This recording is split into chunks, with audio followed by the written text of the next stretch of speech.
Hey everybody, it's Matt, Wrestling with Whiskey, back again, and one more time, E is out, because we are continuing to delve into some Scotch whiskeys. Today, out of the stuff I've tried so far, we are kind of at the more limited end of things. We are at the older end of things, and for us today, and for you today, that means we are looking, boom, at an 18-year Glenmorangie single malt Highland Scotch whiskey.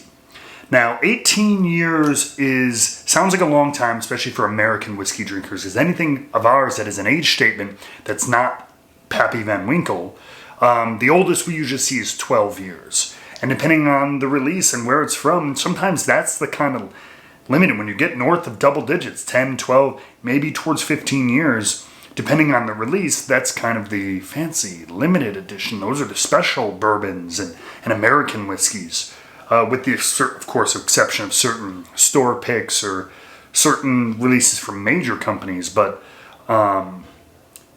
that seems to be our fancy range, that 12 to 15 year and then up, when you start getting really fancy bourbons at 18 or 20 years. But with Scotch, it seems, sometimes to me anyway, it feels like 12 year. Like there's a Macallan 12 year, there's Glenmorangie 12 year, there's Glenlivet 12 year. That's kind of the standard, or 10 to 12 years is pretty common for the major Scotch distilling companies. Kind of like maybe our either 4 to 8 years in bourbon. And then when we get up to 18, we're starting to get into the fancier range. And then obviously Scotch is when you start getting into the super limited, or we're 25, 30, 40, 50 years for some of these crazy ones. But those are high end. So I feel like 18 is almost like the equivalent of like the bourbon 12 to 15. And so this is kind of in that, because you can still find these 18-year bottles for, I've seen them, some of them around the $100 mark, $120 mark, which we find much younger bourbons for, obviously. Different markets, different products, I understand. But just talking about how we're moving up a little bit in the age and the limited capacity for the Glenmorangie. So we know that these are matured in ex-bourbon casks for the most part. For those that didn't know, Glenmorangie actually owns a forest in Missouri where they sell the trees, or the rights to forest the trees, to coopers that then sell barrels to Jack Daniels and Heaven Hill, and then they send their barrels to Glenmorangie to age their Scotch in. So that's a little history lesson on the oak that we are going to be seeing in this 18-year single malt Scotch whiskey. But let's quit talking about it. Let's start tasting.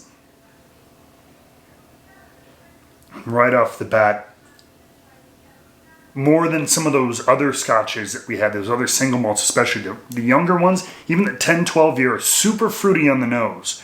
That fruit remains, but now there's much more of an oomph of vanilla, char, caramel, some oak in there. Almost you can tell those bold bourbon-y flavors are now making their presence known a little bit more.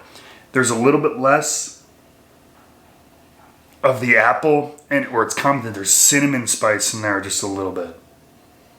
Let's take a taste.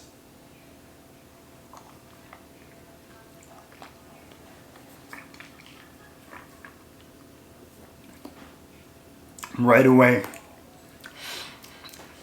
some sweet vanilla-y pepper, some leather on there.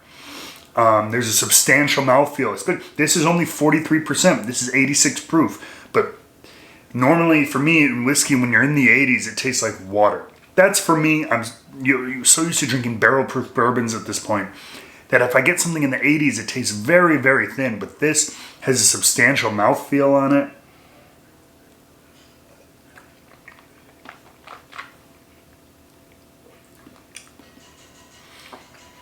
There is some lighter fruit, but a lot more of that leathery, oaky spice.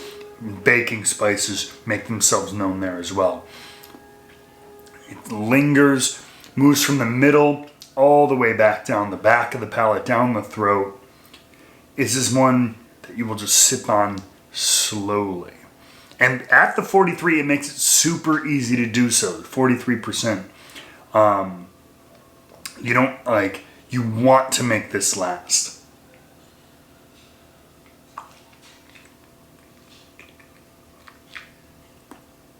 Talk about a whiskey you can chew on, especially for that kind of a proof. The 18 years sitting in those barrels, that leaves you with a lot of character to chew on. But as you can tell, still it's much lighter than a whiskey would be in a new, unused, charred oak barrel like we use in America often.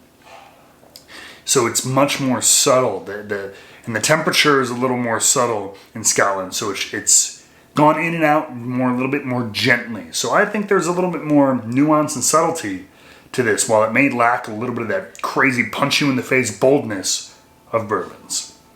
But for now, I'm going to continue enjoying this. You guys are going to continue wrestling with